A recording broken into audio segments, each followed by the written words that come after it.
Hello, everybody. I hope everyone is well. This is your week 4 for our online learning. This is like my second video recording because trying to figure out what's the best way to do this. So, again, this is week 4 for foundational art, and this will be everything that you need for the week of 420. So, this week, again, the first thing that you should do is definitely do the week 4 check-in. If you can click on that, it leads you right back to the important screen. It's the same setup as it's been for the last few weeks now if you've been doing your work. If you have not, please make sure that you start doing it from here on out so that you don't lose on the attendance policy that may or may not be established. There's also a video for you to check out. It's a really cool video on how to do perspective in a new way. And it will be an IF project that we will get to do later on. So it's a great video. And of course, please do that week 4 check-in. So with that being said, let's go ahead and get you set up with the next page. All right, so our next page that we have is just some, we've been talking about graffiti art, we've been talking about street art, and here is that perspective and graffiti art mixed together. So again, this is that street art and graffiti art, and we're pushing it and putting it together. So we have this amazing world that you can create with using chalk or acrylic paint. This is something you can definitely do not only on a sidewalk if you're bored outside, but you can also do this on a piece of paper too. So these are just some really cool ideas of kind of what we're going to be jumping into for the next this next unit. So our agenda, you have your week 4 check-in, which was in your do now. So please make sure you do it again. That's why it's here. You have your graffiti artist research, which this is a link to that. It is also on Google Classroom, which means there's a video that goes with the graffiti artist research as well as the assignment. However, if you are like me and there's just too much stuff posted sometimes on people's Google Classrooms, coming straight to this PowerPoint presentation will help you, and you can just click right on that and it goes through it step by step what you're supposed to be doing. The next thing is we're going to do a perspective notes. We're going to go a little bit about perspective and what it means, and then we're going to leave today with a perspective online worksheet. Okay, so again, please make sure you do that week 4 check-in. The graffiti artist research is on Google Classroom. We're going to do some perspective notes, and then, of course, the perspective online worksheet. Okay. All right, this is our objective today. Still posting it. I know, our I can statement. We are going to dip into perspective now. So space, just a review. Again, remember space is everything around, between, below, or within an object. So here is the original photo. Here is the way that it's broken up into space. Everything black is space. Everything white is space, right? Anything around, between, above, or below. Here's some more review that we've kind of went over, pulling from last semester, is our inside and outside space. So everything black here is space, right? But that's just positive space. Everything here that's black is our negative space. Everything outside of that RAM. Okay, so that's just a quick review of pulling that back into kind of pulling it full circle for us. I know it's been quite a long time, but again, positive is the object. Everything outside is the negative. So creating space, the biggest thing that I want to just remember is that there are some foreground, middle ground, and background. Now, we talk about backgrounds all the time, right? We talk about the backgrounds in paintings, photos, selfies, all of that. We talk about that. And just know that the background part is the part that is like way in the back, right? It's up to the top part of the picture plane here. It's also usually hazy and fuzzy, and it's pretty dull. The middle ground, just remember it's stuff in the middle, right? If I cut this paper in half and I draw a line right down the middle, that's the middle ground, right? So again, if I cut this paper, I go halfway between this and this, here's the middle ground. Right there is what we consider the middle. Okay, so again, this would be the middle ground here, all of this. Oops. And then here again, this is another good way of doing it. The foreground is usually the stuff that's more detailed, right? And it's also closer to the frame. If you notice, it's really close to the edge of your computer, right? It goes all the way to the edge of the computer. It's really big. That is the foreground object. Again, background, he's so tiny, right? And it's gray and it's muted. So please remember this because you will have to maybe label these. So just make sure that you know what these are. Okay, so moving on, perspective. Again, all perspective is, it's two-dimensional surface. So you're drawing on a flat surface, you're drawing on a piece of paper, even photography works a lot with perspective, anything that's flat, and you're just making it look three-dimensional. You're giving it with depth and position. We'll talk about that too. So just remember, perspective, two-dimensional on a 3D surface. Okay. We also have particular point or eye level. Again, this is really important. All of you need to know is that your eye level meets your eye. It's where your eyes are, and that's usually where it's very important to remember what your eye level is. If you're sitting down, your eye level is going to be way down here. But if you're standing, again, his eye level is way up here. And that eye level actually ends up setting up your horizon line, right? The horizon line is also your eye level. So again, the horizon line is where the sun and the earth meet. Okay, it's this little line here, this invisible line that you see, but it's also your eye level. Okay, and that's why sometimes you see like artists with pencils and they're holding up the pencil up to their eye and they're holding it out, but it's flat. Yeah, they're just trying to figure out where their eye level is. So just remember, your eye level is also your horizon line.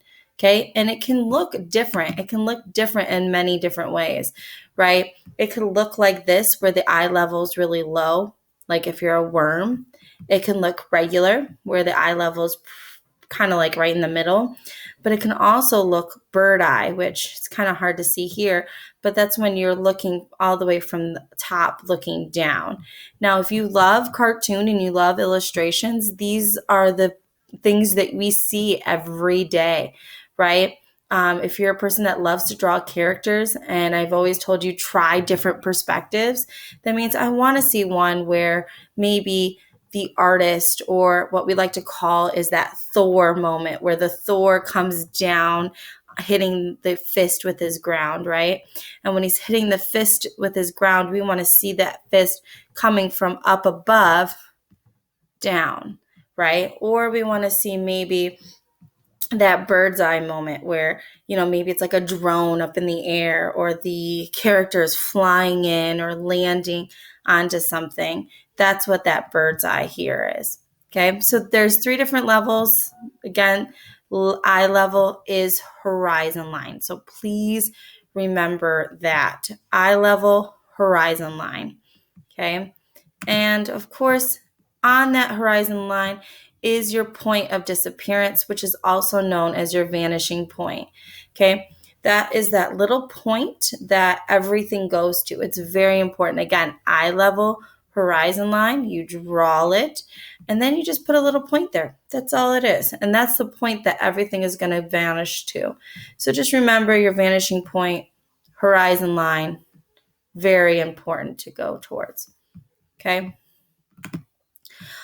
So we are going to go a little bit about this, and this is orthogonal lines. That's the formal way of saying it. My version, converging lines. All of my lines are converging at the vanishing point, which means both of my lines meet up here at at my little dot here. So again, another thing is I wish I could like maybe draw this, but pretty much it's saying that my line here is meeting up at this point. So I know there's like a way to do this. Let me see if I can actually exit and find that. See if I can find my toolbar. Oh no. Of course, there it goes. Oh, perfect. Okay, so here's my little toolbar. Here, my pencil. Am I going to click on my pencil? Come on, buddy. You can still record, but is it going to let me? Maybe not. I don't know. So in general, that's what I'm saying is that the I don't know what just happened. Let's bring that back down. Yeah, we're just gonna go back to presenting. Apparently it's not working. But anyways, in general, just remember that your converging lines go to your vanishing point. And we'll talk more about more of that stuff. But in general, it is just going towards your converging lines. Sorry, I thought it was going to do some other cool stuff, but it didn't. Okay, moving on, foreshortening. This we will really kind of talk about, but this is more character building. Again, it's just making it look like it's coming at you. We will only do this depending on the objects that you're drawing. But just remember, it's the object that's coming towards the viewer. So like the feet are way big, right? But his head is so tiny. Or here we have this huge fist, but the head is so tiny. Well, if you look at some of your photos that you take, if you're doing the black and white moral focus assignment, you'll see some things look huge in comparison to his head. I mean, literally, I could squish his head like a grape. But, I mean, his feet are ginormous. That's not really true. That's just the illusion of it. And that is called foreshortening. Perspective, again, it's creating a 3D illusion on a two-dimensional surface. We see this a lot. So this is Raphael's School of Giza, I think, and they do a lot of perspective. They also do a lot with some symmetry too as well. But here's another version of what we will be doing coming up, right? We have this horizon line, right? My eye level. So I know I'm standing up and all of my converging lines are coming to this, to my vanishing point. Okay. So again, we have the converging lines, vanishing point, horizon. Okay. And it looks 3D. If I touch this paper, it's not 3D. I can't feel it, but looking at it, right? We have 1, 2, 3, 4 legs on a table, right? It looks real, right? It looks real, but guess what? It's not. So, let me just make sure that that's it. I'm pretty sure that's it for you guys. I don't know what just happened here. It's kicking me out again. But as we continue on, I am not going to be labeling this as perspective unit. This will be labeled as week 4, and it will have its own video and its own PowerPoint presentation put together. What I did was I took our perspective unit and I'm dividing it up into a few weeks along with some tutorials as well. I'm just waiting for the internet to load. Sorry. Whew. I hate when these videos are long. All right. So I think that's about it, right? Let me double check. We talked about converging lines. Yep. Yeah, it was on point. My bad. All right. So you have your exit ticket. What I want you to do is complete this link here. You're going to click on this link. When you click on the link or you click on this, it's going to give you to this website. This is actually Wiser Me. It's an interactive worksheet. It's amazing. I love it. I think it's really cool. but what you're going to be doing is all on this worksheet. So, and it will have some pretty cool stuff. Wait for that to load. But how's that's loading? I hope everyone's okay. Hope everyone's safe. Hope everyone's doing great. I think that's about it. Oh, I already completed the assignment, so it won't let me do it again. But let me see if I can go back. Anyways, so when you log in, when you click on the website, it is going to require you to do the assignment. Make sure I will have your name. It will pop up automatically. This will also be on Google Classroom. So again, it's a great online worksheet that I personally like. There's video information on there for you to explain what you're supposed to be doing. It also has voices on there. So if you don't know what to do, there's a voice of me telling you what to do. So that is that. If you have any questions regarding anything for me, there's a question slide. If you don't understand what the heck is going on, click on this. It'll teach you right to a Google form. You just need to type in your question, type in your name, and I'll get back to you. And then, of course, you stop right here and you're done. Don't continue on. It will say in the, again, this, I'm going to actually do it right now. I'm going to go ahead and title this Week 4 Online Learning. Okay, so now you know that you're going to stop right here at your finish. So don't go any further into the PowerPoint. I'm going to probably cut all those out. But in general, again, those are the only things that you need to do for me. So please, again, I'm going to go back to your agenda because this is the biggest thing. You're going to go to week 4 check-in, click on that. The graffiti artist research, it's also on Google Classroom as an assignment. And of course, the Perspective online worksheet that is also going to be posted on Google Classroom as an assignment. But everything is going to be within this PowerPoint.